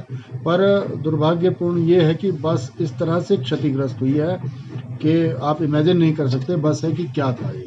तो सभी कारणों का भी पता लगा रहे हैं हम लोग कि क्या है। डीसी को डायरेक्शन माननीय मुख्यमंत्री जी ने और हमने खुद भी बात की है कि जो फौरी तौर पर जो राहत देने का और फौरी तौर पर जिन पेशेंट्स को बाहर शिफ्ट करने का है उनको करेंगे। ਹੁਸ਼ਿਆਰਪੁਰ ਫਗਵਾੜਾ ਸਥਿਤ ਪਿੰਡ ਅੱਤੋਵਾਲ 'ਚ ਅੱਜ ਇੱਕ ਕੈਮਿਸਟ ਦਾ ਬੇਰਹਿਮੀ ਨਾਲ ਕਤਲ ਕਰ ਦਿੱਤਾ ਗਿਆ। ਮ੍ਰਿਤਕ ਦੀ ਪਛਾਣ ਤਰਸੇਮ ਸਿੰਘ ਵਾਸੀ ਹੁਸ਼ਿਆਰਪੁਰ ਵਜੋਂ ਹੋਈ ਹੈ। ਘਟਨਾ ਦਾ ਪਤਾ ਉਦੋਂ ਚੱਲਿਆ ਜਦ ਇੱਕ ਗ੍ਰਾਹਕ ਸਵੇਰੇ ਮੈਡੀਕਲ ਸਟੋਰ ਤੋਂ ਦਵਾਈ ਲੈਣ ਗਿਆ ਤਾਂ ਉਸਨੇ ਤਰਸੇਮ ਦੀ ਲਹੂ ਲੁਹਾਨ ਲਾਸ਼ ਵੇਖ ਕੇ ਰੌਲਾ ਪਾ ਦਿੱਤਾ। ਗੁਆਂਢੀ ਦੁਕਾਨਦਾਰਾਂ ਨੇ ਤੁਰੰਤ ਇਸ ਘਟਨਾ ਦੀ ਸੂਚਨਾ ਪੁਲਿਸ ਨੂੰ ਦਿੱਤੀ। ਮੌਕੇ ਤੇ ਪੁੱਜੀ ਪੁਲਿਸ ਨੇ ਵਾਰਦਾਤ ਦੀ ਜਾਂਚ ਆਰੰਭ ਦਿੱਤੀ ਹੈ ਤੇ ਲਾਸ਼ ਨੂੰ ਕਬਜ਼ੇ 'ਚ ਲੈ ਕੇ ਪੋਸਟਮਾਰਟਮ ਲਈ ਸਿਵਲ ਹਸਪਤਾਲ ਭੇਜ ਦਿੱਤਾ ਹੈ। ਹੁਸ਼ਿਆਰਪੁਰ ਫਗਵਾੜਾ ਰੋਡ ਉੱਤੇ ਪੈਂਦੇ ਪਿੰਡ ਅਤੋਵਾਲ ਵਿਖੇ ਅੱਜ ਸਵੇਰੇ ਇੱਕ ਮੈਡੀਕਲ ਸਟੋਰ ਦੇ ਮਾਲਕ ਦਾ ਅਣਪਛਾਤੇ ਵਿਅਕਤੀ ਵੱਲੋਂ ਕਤਲ ਕਰਨ ਦਾ ਮਾਮਲਾ ਸਾਹਮਣੇ ਆਇਆ ਹੈ। ਦਿਨ ਦਿਹਾੜੇ ਹੋਈ ਇਸ ਵਾਰਦਾਤ ਨਾਲ ਇਲਾਕੇ ਵਿੱਚ ਦਹਿਸ਼ਤ ਦਾ ਮਾਹੌਲ ਪਾਇਆ ਜਾ ਰਿਹਾ ਹੈ। ਥਾਣਾ ਮੇਟੀਆਣਾ ਦੀ ਪੁਲਿਸ ਨੇ ਲਾਸ਼ ਨੂੰ ਆਪਣੇ ਕਬਜ਼ੇ ਵਿੱਚ ਲੈ ਕੇ ਕਾਰਵਾਈ ਸ਼ੁਰੂ ਕਰ ਦਿੱਤੀ ਹੈ।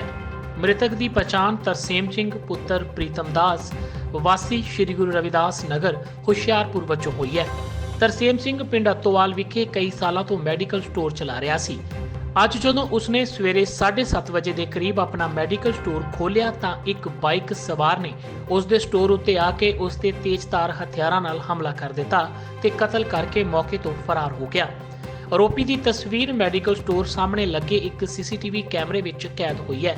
ਇਸ ਵਾਰਦਾਤ ਦਾ ਉਸ ਸਮੇਂ ਪਤਾ ਲੱਗਾ ਜਦੋਂ ਸਟੋਰ ਉੱਤੇ ਕੋਈ ਗਾਹਕ ਆਇਆ। ਉਸਨੇ ਗੁਆਂਢੀ ਦੁਕਾਨਦਾਰਾਂ ਨੂੰ ਦੱਸਿਆ ਕਿ ਮੈਡੀਕਲ ਸਟੋਰ ਦੇ ਮਾਲਕ ਦੀ ਲਹੂ ਲੁਹਾਨ ਹੋਈ ਲਾਸ਼ ਪਈ ਹੋਈ ਹੈ। ਦੁਕਾਨਦਾਰਾਂ ਨੇ ਉਸ ਵੇਲੇ ਪੁਲਿਸ ਨੂੰ ਫੋਨ ਕਰ ਦਿੱਤਾ। ਪੁਲਿਸ ਨੇ ਇਸ ਵਾਰਦਾਤ ਦੀ ਜਾਂਚ ਆਰੰਭ ਦਿੱਤੀ ਹੈ। ਮੌਕੇ ਤੇ ਡੌਗ ਸਕੁਐਡ ਅਤੇ ਫੋਰੈਂਸਿਕ ਐਕਸਪਰਟ ਵੀ ਬੁਲਾਏ ਗਏ ਨੇ। ਇਹ ਆਪਣੇ ਇੱਥੇ ਤਰਸੇਮ ਮੇ ਸੀਗੇ ਤੇ ਕੈਮਿਸਟ ਦੀ ਸ਼ਾਪ ਕਰਦੇ ਸੀਗੇ। ਸਵੇਰੇ ਆਪਣੇ ਆਏ ਨੇ ਸ਼ਾਪ ਤੇ।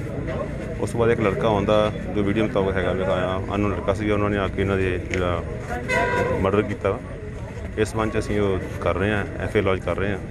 CCTV ਕੈਮਰੇ ਦੀ ਫੁਟੇਜ ਹੈ ਉਹਨੂੰ ਕਰਕੇ ਉਤਾਰ ਉਮੀਦ ਹੈ ਜਲਦੀ ਦੋਸ਼ੀ ਫੜ ਲਾਂਗੇ ਅਸੀਂ। ਕਾਰਨ ਫਿਲਹਾਲ ਅਜੇ ਤਾਂ ਇੱਦਾਂ ਦੇ ਕੋਈ ਹਾਲਾਤ ਨਹੀਂ ਹੈ ਪਰ ਇਹ ਕਲੀਅਰ ਹੈ ਵੀ ਵੋਂਡ ਹੈ ਜ਼ਖਮ ਹੈ ਵੀ ਉਹ ਕੋਈ ਦੁਸ਼ਮਣੀ ਹੋਦੀ ਜਾਂ ਕੋਈ ਚੀਜ਼ ਹੋਦੀ ਹੈ ਲੁੱਟ ਕੋਈ ਹੋਦੀ ਹੈ ਪੋਸੀਬਿਲਿਟੀ ਨਹੀਂ ਹੈ। ਕੋਈ ਵੈਪਨ ਵਗੈਰਾ ਰਿਕਵਰ ਹੋਇਆ? ਹਾਂ ਵੈਪਨ ਇੱਕ ਸਾਨੂੰ ਚਾਕੂ ਮਿਲਿਆ ਵਾ ਬਾਕੀ ਦੇਖ ਰਹੇ ਹਾਂ ਜੋ ਹੁੰਦਾ। ਫਿਲਹਾਲ ਪੁਲਿਸ ਨੇ ਲਾਸ਼ ਨੂੰ ਕਬਜ਼ੇ ਵਿੱਚ ਲੈ ਕੇ ਪੋਸਟਮਾਰਟਮ ਲਈ ਸਿਵਲ ਹਸਪਤਾਲ ਹੁਸ਼ਿਆਰਪੁਰ ਵਿਖੇ ਪਹੁੰਚਾ ਦਿੱਤਾ ਹੈ ਅਤੇ ਆਰੋਪੀ ਦੀ ਭਾਲ ਆਰੰਭ ਦਿੱਤੀ ਹੈ। ਮਹਿਲਾ ਦਿਵਸ ਵਾਲੇ ਦਿਨ ਲੁਧਿਆਣਾ 'ਚ ਇੱਕ 14 ਸਾਲਾਂ ਦੀ ਨਾਬਾਲਿਗ ਲੜਕੀ ਨਾਲ ਰੇਪ ਦਾ ਮਾਮਲਾ ਭਖ ਗਿਆ ਹੈ।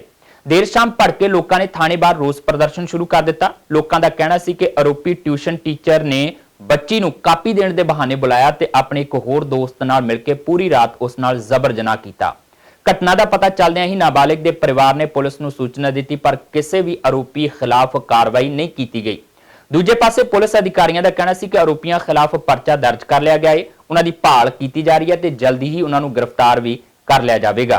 लड़का जो था वहाँ पे ट्यूशन पढ़ाता था उस लड़की को और किताब के बहाने उसने बुलाया कि अपनी किताब को ले जाओ और वहाँ जब वो किताब लेने गई साइड से तो उसको उठा लिया गया और पूरी रात उसके साथ गलत व्यवहार दो कितने लोग थे जो रेप किया? 2 लड़के वो 2 थे। जो नहीं आया तो मापिया ने कंप्लेंट की पुलिस वाले थाने डिवीजन नंबर 6 च शिमलापुरी थाने 8 ਵਜੇ ਰਿਪੋਰਟ ਕਰਿਆ ਤੇ ਕੋਈ ਕਾਰਵਾਈ ਨਹੀਂ ਹੋਈ। ਸਵੇਰੇ ਫਿਰ ਰਿਪੋਰਟ ਗਿਆ ਕਿ ਵੀ ਉਹਦੇ ਮਾਪਿਆਂ ਨੂੰ ਚੱਕੋ ਤੇ ਉਹਨੂੰ ਫਿਰ ਪੁਲਿਸ ਨੇ ਵੀ ਕੋਈ ਕਾਰਵਾਈ ਨਹੀਂ ਕੀਤੀ। ਫਿਰ ਪੁਲਿਸ ਵਾਲਿਆਂ ਨੇ ਟਾਈਮ ਦਿੱਤਾ ਕਿ ਜੇ ਨਹੀਂ ਲੈ ਕੇ ਆਇਆ ਤਾਂ 3 ਵਜੇ ਤੱਕ ਫਿਰ ਤੇਰੇ ਮਾਪਿਆਂ ਨੂੰ ਅੰਦਰ ਕਰ ਦਾਂਗੇ ਤੇ ਫਿਰ ਜਾ ਕੇ ਮੁੰਡਾ ਫਿਰ 1 ਵਜੇ ਉਹਦੀ ਕੁੜੀ ਨੂੰ ਛੱਡ ਕੇ ਭੱਜ ਗਿਆ। ਐਕਚੁਅਲੀ ਇੱਕ ਲੜਕੀ ਨੂੰ ਉਹਦਾ ਟੀਚਰ ਸਨੀ ਨਾਂ ਦਾ ਟੀਚਰ ਟਿਊਸ਼ਨ ਪੜ੍ਹਾਉਂਦਾ ਸੀ ਘਰ। ਅੱਜ ਉਹਨਾਂ ਨੇ ਉਹਦੇ ਮਦਰ ਫਾਦਰ ਨੇ ਆ ਕੇ ਸਾਨੂੰ ਦੱਸਿਆ ਵੀ ਟਿਊਸ਼ਨ ਪੜ੍ਹਾਉਂਦਾ ਸੀ ਕਿਸੇ ਬਹਾਨੇ ਨਾਲ ਕੋਈ ਕਾਪੀ ਲੈਣ ਦੇ ਬਹਾਨੇ ਰਾਤ ਚਲੇ ਗਏ ਤੇ ਵਾਪਸ ਨਹੀਂ ਆਏ ਸੀ। ਸਵੇਰ ਲੜਕੀ ਘਰ ਆ ਗਈ। ਜਦੋਂ ਘਰ ਲੜਕੀ ਆਈ ਤਾਂ ਉਹਨੂੰ ਪੁੱਛਗਿੱਛ ਕਰਕੇ ਇਹਨਾਂ ਨੇ ਕਰਦਿਆਂ ਨੇ ਫਿਰ ਸਾਨੂੰ ਆ ਕੇ ਇਨਫੋਰਮੇਸ਼ਨ ਦਿੱਤੀ ਵੀ ਇਹ ਲੜਕੀ ਸਾਡੀ ਉਹ ਸਨੀ ਨਾਲ ਗਈ ਹੈ ਵੀ ਇਹਨੇ ਦੱਸਿਆ ਵੀ ਇਹਦੇ ਨਾਲ ਗਲਤ ਕੰਮ ਕੀਤਾ, ਜਿਹਦੇ 'ਤੇ ਅਸੀਂ ਉਹਨਾਂ ਦੇ ਮਦਰ ਦਾ ਬਿਆਨ ਰਿਕਾਰਡ ਕਰਕੇ FIR ਦਰਜ ਕਰਤੀ ਹੈ। ਲੜਕੇ ਦੇ ਖਿਲਾਫ ਸਨੀ ਹੈ, ਇੱਕ ਕੋਈ ਦੋਸਤ ਆ ਉਹਦਾ ਸਾਹਿਲ, ਜਿਨ੍ਹਾਂ ਦੇ ਘਰ ਗਏ ਸੀਗੇ ਤੇ ਤਫਤੀਸ਼ ਸ਼ੁਰੂ ਕੀਤੀ। 376 ਐਂਡ ਪੌਕਸੋ ਐਕਟ ਇਹ ਫਾਰਮੈਲਿਟੀਜ਼ ਪੂਰੀਆਂ ਕਰ ਰਹੇ ਸੀਗੇ। ਉਹਨਾਂ ਦੀ ਆਏ ਆ ਜਦੋਂ ਸਟੇਟਮੈਂਟ ਲਿਖ ਕੇ ਨਾਲ ਦੀ ਨਾਲ ਇਹਦੇ 'ਚ ਕੋਈ ਡਿਲੇ ਵਾਲੀ ਗੱਲ ਹੀ ਨਹੀਂ। ਅਸੀਂ ਲਿਖ ਕੇ ਇਹਨੂੰ FIR ਦਰਜ ਵੀ ਹੋ ਗਈ। ਜਲੰਧਰ ਪਠਾਨਕੋਟ ਮਾਰਗ ਤੇ ਪੈਂਦੇ ਪਿੰਡ ਨੰਗਲ ਸਲੇਮਪੁਰ 'ਚ ਦੇਰ ਰਾਤ ਕੁਝ ਨੌਜਵਾਨਾਂ ਨੇ ਗੋਲੀ ਮਾਰ ਕੇ ਦੁਕਾਨਦਾਰ ਨੂੰ ਜ਼ਖਮੀ ਕਰ ਦਿੱਤਾ। ਦੱਸਿਆ ਜਾ ਰਿਹਾ ਕਿ ਸਾਬਕਾ ਫੌਜੀ ਤੇਜਿੰਦਰਪਾਲ ਸਿੰਘ ਬਾਜਵਾ ਆਪਣੇ ਸੀਮੈਂਟ ਸਟੋਰ ਤੇ ਬੈਠਾ ਸੀ ਤਾਂ ਕੁਝ ਨੌਜਵਾਨਾਂ ਨੇ ਉਸ ਨੂੰ ਤੇਜ਼ਧਾਰ ਹਥਿਆਰਾਂ ਨਾਲ ਜ਼ਖਮੀ ਕੀਤਾ ਤੇ ਫਿਰ ਉਸ ਦੇ ਮੂੰਹ ਤੇ ਗੋਲੀ ਮਾਰ ਦਿੱਤੀ। ਹਮਲਾਵਰ ਜਾਂਦੇ ਹੋਏ ਦੁਕਾਨਦਾਰ ਦੀ ਕਾਰ ਦੀ ਚਾਬੀ ਵੀ ਖੋਹ ਕੇ ਲੈ ਗਏ। ਬਾਜਵਾ ਨੂੰ ਇਲਾਜ ਲਈ ਨਿੱਜੀ ਹਸਪਤਾਲ ਦਾਖਲ ਕਰਵਾਇਆ ਗਿਆ ਜਿੱਥੇ ਉਸ ਦੀ ਹਾਲਤ ਗੰਭੀਰ ਦੱਸੀ ਜਾ ਰਹੀ ਹੈ। ਮੌਕੇ ਤੇ ਥਾਣਾ ਮਕਸੂਦਾਂ ਦੀ ਪੁਲਿਸ ਵੱਲੋਂ ਪੁੱਜ ਕੇ ਜਾਂਚ ਆਰੰਭ ਦਿੱਤੀ ਗਈ ਹੈ। ਪੁਲਿਸ ਅਧਿਕਾਰੀਆਂ ਦਾ ਕਹਿਣਾ ਸੀ ਕਿ ਆਸ-ਪਾਸ ਦੇ CCTV ਕੈਮਰਿਆਂ ਦੀ ਫੁਟੇਜ ਖੰਗਾਲੀ ਜਾ ਰਹੀ ਹੈ ਤੇ ਜਲਦ ਹੀ ਦੋਸ਼ੀਆਂ ਨੂੰ ਕਾਬੂ ਕਰ ਲਿਆ ਜਾਵੇਗਾ। ਇਹ ਤਾਂ ਹੁਣ ਜਿੰਚਰ ਉਹ ਸਾਨੂੰ ਪ੍ਰੋਪਰ ਸਟੇਟਮੈਂਟ ਨਹੀਂ ਦੇ ਦਿੰਦੇ ਜੀ, ਉਹਨਾਂ ਟਾਈਮ ਨਹੀਂ ਅਸੀਂ ਇਹਨੂੰ ਓਪਨ ਕਰ ਸਕਦੇ ਗੱਲ ਨੂੰ, ਪਰ ਇਹ ਆ ਵੀ ਇਹ ਬੰਦੇ ਜਿਹੜੇ ਆ ਉਹਨਾਂ ਨੂੰ ਪਤਾ ਆ ਕਿਹੜੇ ਹੈਗੇ ਆ, ਕਿਉਂਕਿ ਉਹ ਬੰਦਾ ਸ਼ਾਇਦ ਪਹਿਲਾਂ ਵੀ ਉਹਨਾਂ ਦੀ 1-2 ਵਾਰੀ ਜਿਹੜਾ ਸਟੋਰ ਤੇ ਆਇਆ ਆ ਤੇ ਉਹਨਾਂ ਨੂੰ ਪੂਰਾ ਕਲੀਅਰ ਹੀ ਆ ਜੀ। ਤੇ ਅਸੀਂ ਵੈਸੇ ਆਪਣਾ ਇਨਵੈਸਟੀਗੇਸ਼ਨ ਸ਼ੁਰੂ ਕਰਤੀ ਆ, ਜਦੋਂ ਬਿਆਨ ਦੇਣਗੇ ਉਹ ਵੀ ਆਪਣਾ FIR ਵੀ ਲੌਜ ਅਸੀਂ ਕਰਨ ਨੂੰ ਹੁਣੇ ਤਿਆਰ ਆ, ਤੇ ਜਿਹੜਾ ਇਨਵੈਸਟੀਗੇਸ਼ਨ ਉਹ ਅਸੀਂ ਹੁਣੇ ਸ਼ੁਰੂ ਕਰਤੀ ਆ। ਅਸੀਂ ਹੁਣ ਮੌਕੇ ਤੇ ਵੀ ਚੱਲੇ ਆ, ਉੱਥੇ ਵੀ ਅਸੀਂ ਸਾਰਾ ਸਿਸਟਮ ਇਹ ਰੰਜਿਸ਼ ਨਹੀਂ ਲੱਗ ਰਿਹਾ ਜੇ ਕੋਈ ਲੁੱਟ-ਖੋਹ ਦੀ ਨੀਅਤ ਨਾ ਹੋਇਆ ਹੁੰਦਾ? ਅਜੇ ਕੁਝ ਨਹੀਂ ਕਿਹਾ ਜਾ ਸਕਦਾ ਜੀ ਇਸ ਗੱਲ ਤੇ, ਕਿਉਂਕਿ ਜਿੰਨਾ ਚਿਰ ਸਾਨੂੰ ਸਟੇਟਮੈਂਟ ਨਹੀਂ ਦਿੰਦੇ ਵੀ ਕਿਸ ਕਰਕੇ ਆਏ। ਕਨਵਰਸੇਸ਼ਨ ਜਿਹੜੀ ਆ ਲੜਾਈ ਦੇ ਦੌਰਾਨ ਉਹਨਾਂ ਨਾਲ ਹੀ ਹੋਈ ਆ, ਉਹਨਾਂ ਨੂੰ ਹੀ ਪਤਾ। ਇੱਕ ਉਹਨਾਂ ਦੇ ਸਾਹਮਣੇ ਇੱਕ ਢਾਬੇ ਵਾਲਾ ਸੀ, ਸਿਰਫ ਉਹਨੂੰ ਥੋੜਾ ਜਿਹਾ ਇਹ ਗੱਲ ਪਤਾ ਲੱਗਾ ਵੀ ਵਾਕਈ ਹੀ ਗੋਲੀ ਚੱਲੀ ਆ, ਤੇ ਉਸ ਗੱਲ ਤੋਂ ਅਸੀਂ ਵੀ ਬਿਲਕੁਲ ਕਲੀਅਰ ਸੀ ਵੀ ਗੋਲੀ ਚੱਲੀ। ਹੁਣ ਮੈਂ ਉੱਥੋਂ ਦੇ ਮੋਹਤਬਾਰ ਲੈ ਕੇ ਜਿਹੜੇ ਉੱਥੋਂ ਦੇ ਰਹਿਣ ਵਾਲੇ ਉਹਨਾਂ ਨਾਲ ਚੱਲਿਆ ਮੌਕੇ ਤੇ, ਫਿਰ ਮੌਕੇ ਤੋਂ ਵੀ ਸਾਨੂੰ ਕਾਫੀ ਗੱਲਾਂ ਦਾ ਪਤਾ ਲੱਗ ਜਾਏਗਾ ਕੀ ਅਸੀਂ। ਪੇਸ਼ੈਂਟ ਕਿੰਨੀ ਕੁ ਗੋਲੀਆਂ ਉਹਨਾਂ ਦੇ ਕਿੰਨੇ ਵੱਜੀਆਂ? ਇੱਕ ਹੀ ਗੋਲੀ ਚੱਲੀ ਹੈ ਜੀ, ਉਹ ਇੱਕੋ ਹੀ ਚੱਲੀ ਆਸ ਤੇ ਕੀਤੀ ਜਾ ਰਹੀ ਹੈ। ਕੋਈ ਡਾਕਟਰ ਵੀ ਜਿਹੜੇ ਨਾਲ ਸਕੈਨ ਕੀਤਾ ਉਹ ਇਹ ਗੱਲ ਕਲੀਅਰ ਕਰ ਰਹੇ ਨੇ ਕਿ ਗੋਲੀ ਅੰਦਰ ਫੇਫੜੇ ਦੇ ਅੰਦਰ ਕਿੱਦਾਂ ਚੱਲ ਗਈ ਸੱਜੇ ਪਾਸੇ, ਕਿਉਂਕਿ ਸੱਜੇ ਪਾਸੇ ਜਾਣ ਕਰਕੇ ਅਸੀਂ ਉਹ ਡਾਕਟਰ ਇਹ ਗੱਲ ਦਾ ਵਿਸ਼ਵਾਸ ਦਿਵਾ ਰਹੇ ਕਿ ਇਹ ਬੰਦਾ ਖਤਰੇ ਤੋਂ ਬਾਹਰ ਹੈ। ਫਿਰੋਜ਼ਪੁਰ CIA ਸਟਾਫ ਨੇ ਚੋਰ ਗਰੋਹ ਦੇ 4 ਮੈਂਬਰਾਂ ਨੂੰ ਕਾਬੂ ਕਰਕੇ ਉਹਨਾਂ ਕੋਲੋਂ ਚੋਰੀ ਕੀਤੇ 25 ਮੋਟਰਸਾਈਕਲ ਤੇ 2 ਐਕਟਿਵਾ ਬਰਾਮਦ ਕੀਤੀਆਂ ਨੇ। ਪ੍ਰੈਸ ਕਾਨਫਰੰਸ ਦੌਰਾਨ ਪੁਲਿਸ ਅਧਿਕਾਰੀਆਂ ਨੇ ਦੱਸਿਆ ਕਿ ਗੁਪਤ ਸੂਚਨਾ ਦੇ ਆਧਾਰ ਤੇ ਛਾਪੇਮਾਰੀ ਕਰਕੇ ਆਰੋਪੀਆਂ ਨੂੰ ਕਾਬੂ ਕੀਤਾ ਗਿਆ ਹੈ। ਫੜੇ ਗਏ ਆਰੋਪੀਆਂ ਖਿਲਾਫ ਵੱਖ-ਵੱਖ ਥਾਣਿਆਂ 'ਚ NDPS ਐਕਟ, ਚੋਰੀ ਤੇ ਮਾਈਨਿੰਗ ਐਕਟ ਅਧੀਨ ਕਈ ਪਰਚੇ ਦਰਜ ਨੇ। ਹੁਣ ਪੁਲਿਸ ਆਰੋਪੀਆਂ ਨੂੰ ਅਦਾਲਤ 'ਚ ਪੇਸ਼ ਕਰਨ ਜਾ ਰਹੀ ਹੈ। ਰਿਮਾਂਡ ਦੌਰਾਨ ਆਰੋਪੀਆਂ ਪਾਸੋਂ ਹੋਰ ਬਰਾਮਦਗੀਆਂ ਹੋਣ ਦੀ ਵੀ ਸੰਭਾਵਨਾ ਹੈ। ਦਾਣਾ ਮੰਡੀ ਪਿੰਡ ਜੋਗ ਹਰੀਹਰ ਕੇ ਉੱਥੋਂ ਤੋਂ 4 ਬੰਦੇ ਗ੍ਰਿਫਤਾਰ ਕੀਤੇ ਹੈਗੇ। ਪਹਿਲਾ ਹੈਗਾ ਮਨਪ੍ਰੀਤ ਸਿੰਘ ਉਰਫ ਕਾਲੂ, ਦੂਜਾ ਹੈਗਾ ਹਰਪ੍ਰੀਤ ਸਿੰਘ ਉਰਫ ਹੈਪੀ, ਤੀਜਾ ਦਲਜੀਤ ਉਰਫ ਮੱਤੀ, ਚੌਥਾ ਹੈਗਾ ਅਨੂਪ ਸਿੰਘ ਉਰਫ ਅਨੂਪਾ।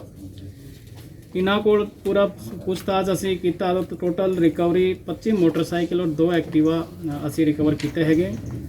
ਪ੍ਰੈਸ ਨੋਟ ਦੇ ਵਿੱਚ ਅਸੀਂ ਇਹਨਾਂ ਦੇ ਸਾਰੇ ਮੇਕ ਮਾਡਲ ਔਰ ਚੈਸਿਸ ਨੰਬਰ, ਇੰਜਨ ਨੰਬਰ ਵੀ ਸ਼ੋ ਕੀਤੇ ਹੈਗੇ ਤਾਂ ਕਿ ਲੋਕਾਂ ਨੂੰ ਪਤਾ ਲੱਗ ਸਕੇ ਕਿ ਉਹਨਾਂ ਦਾ ਮੋਟਰਸਾਈਕਲ ਚੋਰੀ ਵਾਲਾ ਤਾਂ ਇਹਦੇ ਵਿੱਚ ਨਹੀਂ ਹੈਗਾ, क्योंकि ये लोग क्या करते हैं कि जो नंबर है वो बेसिकली फेक लगा लेते हैं, इसीलिए असी चेसिस नंबर इंजन नंबर का ब्यौरा देता है। इन्हों का जो प्रीवियस रिकॉर्ड हैगा, जो मनप्रीत सिंह उर्फ काला हैगा उसके खिलाफ पहले भी 4 मुकदमे दर्ज है, NDPS और चोरी के मुकदमे है। और जो दोषी दलजीत उर्फ मत्ती है उन्होंने खिलाफ भी पहले एक माइनिंग एक्ट का एक परचा दर्ज है। और असी डूंगाई नाल पूछताछ कर रहे हैं कि और भी असी रिकवरी होने के चांसेस है इन्हों के कोल। ਇਹ ਸਨ ਹੁਣ ਤੱਕ ਦੀਆਂ ਖਬਰਾਂ ਤੇ ਜਾਂਦੇ ਜਾਂਦੇ ਇੱਕ ਵਾਰ ਫਿਰ ਨਜ਼ਰ ਪਾਉਂਦੇ ਹਾਂ ਮੁੱਖ ਖਬਰਾਂ ਤੇ। ਈਡੀ ਦੇ ਛਾਪਿਆਂ ਤੋਂ ਬਾਅਦ ਸੁਖਪਾਲ ਖਹਿਰਾ ਦੇ ਸਖਤ ਤੇਵਰ। ਖਹਿਰਾ ਨੇ ਕਿਹਾ ਹੋਰ ਵੀ ਮਜ਼ਬੂਤੀ ਨਾਲ ਦੇਵਾਂਗਾ ਕਿਸਾਨਾਂ ਦਾ ਸਾਥ, ਸਰਕਾਰ ਇਸ ਤਰ੍ਹਾਂ ਦੀਆਂ ਕਾਰਵਾਈਆਂ ਨਾਲ ਨਹੀਂ ਡਰਾ ਸਕਦੀ। ਬਜਟ ਇਜਲਾਸ ਦੇ ਆਖਰੀ ਦਿਨ ਵੀ ਵਿਰੋਧੀ ਧਿਰਾਂ ਦਾ ਸਦਨ ਦੇ ਅੰਦਰ ਤੇ ਬਾਹਰ ਹੰਗਾਮਾ। ਅਕਾਲੀ ਦਲ ਨੇ ਕੀਤਾ ਮਨਪ੍ਰੀਤ ਬਾਦਲ ਦੇ ਭਾਸ਼ਣ ਦਾ ਬਾਈਕਾਟ, ਬਜਟ ਦੀਆਂ ਕਾਪੀਆਂ ਸਾੜ, ਕੀਤੀ ਸਰਕਾਰ ਖਿਲਾਫ ਨਾਅਰੇਬਾਜ਼ੀ। ਮਾਨਸਾ ਦੇ ਪਿੰਡ ਭੈਣੀ ਬਾਗਾ ਦੀ ਕਿਸਾਨ ਬੀਬੀ ਅੰਦੋਲਨ ਤੋਂ ਪਰਤਦੇ ਸਮੇਂ ਹੋਈ ਸ਼ਹੀਦ।